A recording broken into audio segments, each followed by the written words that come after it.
It's hard to keep up, but yesterday, OpenAI dropped ChatGPT 5.5, which apparently they've been calling Spud internally for the last couple of months. Sam Altman's pitch is that the thing is built for, and I'm reading here, real work with agents that carry tasks to completion. Okay, Sam, that's big talk. Let's see what's actually real. Every top video about 5.5 right now is a dude testing it on space shooters and a solar system sim. Very cool. I love that. But nobody is testing it on actual books. Here's how the tests break down, and they're going to get harder as we go. Test 1 is a softball. Test 4 is where I try to break it. All right.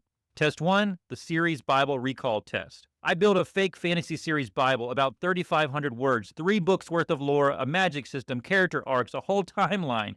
I named the series the Hollow Tide Cycle, and now I'm going to ask it a question that nobody who just skimmed the document would get right. The answer is buried. It's one line on page 19 and then a callback on page 41.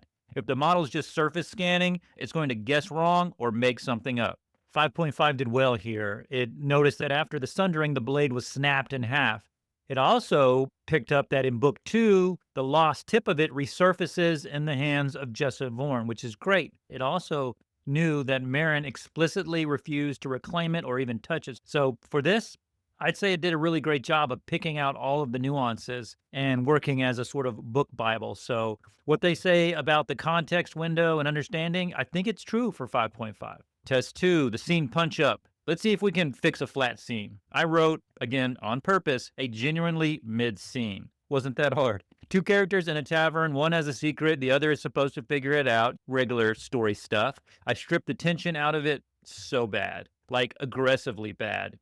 Here's the messy scene on screen. Now, punching up a scene is way harder than remembering facts because now I'm testing taste. I'm going to read this so I don't forget it. Raise the tension in this scene. Do not change the POV. Do not add new plot events. Keep the dialogue count roughly the same. The voice should feel like a working class fantasy. Think Joe Abercrombie, not Tolkien. That last line, that's a trap.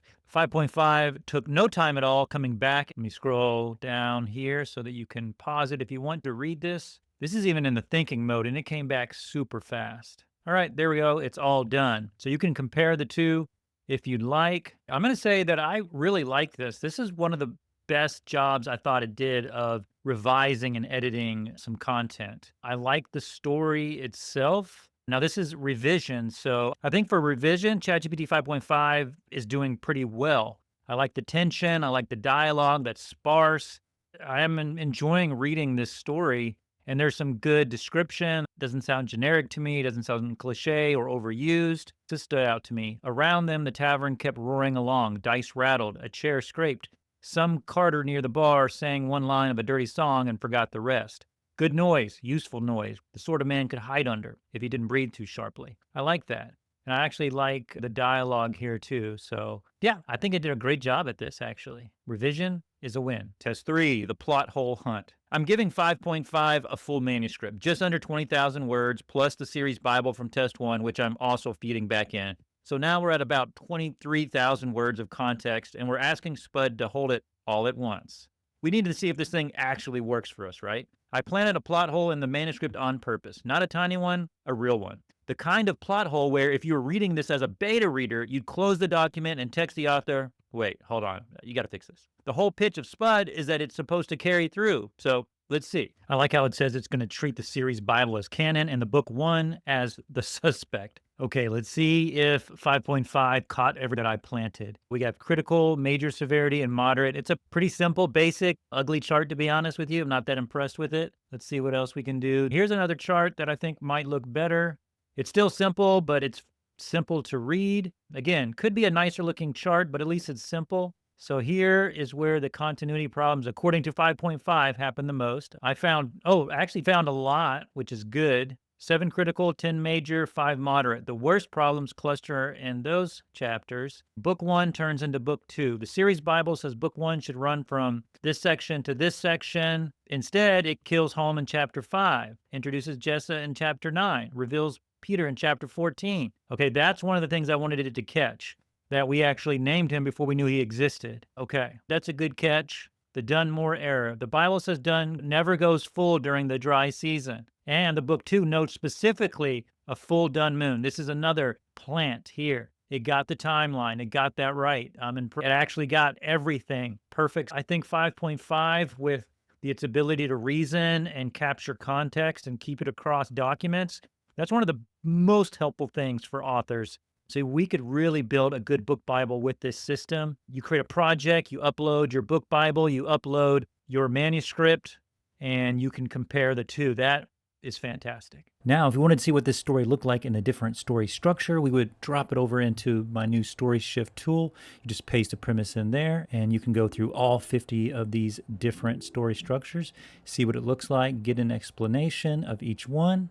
If you want to check that out, links in the description. Test 4 is the voice match test. This is where I think it might fall down. I'm feeding about 4,000 words of prose in a very specific voice. Think Gillian Flynn if she wrote a cozy mystery and was mad about it. Then I'm asking Spud to write the opening of chapter 1 of book 2 in that voice. Here's the voice sample. I created this sample to have a very distinct writing style and voice. There's whole 4 chapters there, lots of information for 5.5 to capture. Now, I should say that writing is actually created with Opus 4.7. Honestly, if you screenshot it, it's pretty good. I really like this writing. I still think Opus 4.7 is better at creative writing, but let's see if 5.5 can match the tone and the voice. The basement smelled worse, not dramatically worse. I want to be clear. It was not the kind of worse a person expects when a cat, with the quiet theatrical authority of a regional theater director, leads you to a basement door in an empty house where the owner has not answered her phone in 11 days. That is like this other tone that was created in that it was not rot. It was not death. It was not, thank God, anything I could name immediately and then spend the rest of my life wishing I had not been able to name. I actually think this is a pretty decent job. I don't think that it sounds exactly like the first author, in this case, an author made up by Opus 4.7, but I do think that it sounds like a pretty close approximation. So I'm impressed. I ran a few other tests on ChatGPT 5.5, and I asked it to write a whole romance novel, and at one point it just said, no, I can't do that. I'm not going to do that. And I'm like, okay. And then I asked it to write a whole romance novel in another chat, and it did. It wrote me a full novel. Really, it was more on the length of a short story, but it wrote the whole thing, and it wasn't bad. The writing was pretty decent, better, I think, than the previous models. I also asked it to write a funny story and scene about this family, and honestly, it made me laugh. I thought it was pretty good. It was kind of absurdist humor, but it was good. I asked Spud to make me an author website, and honestly, I'm really embarrassed for it. It's supposed to be so good at coding. Like, what the hell is this? Look at this. This is the author photo.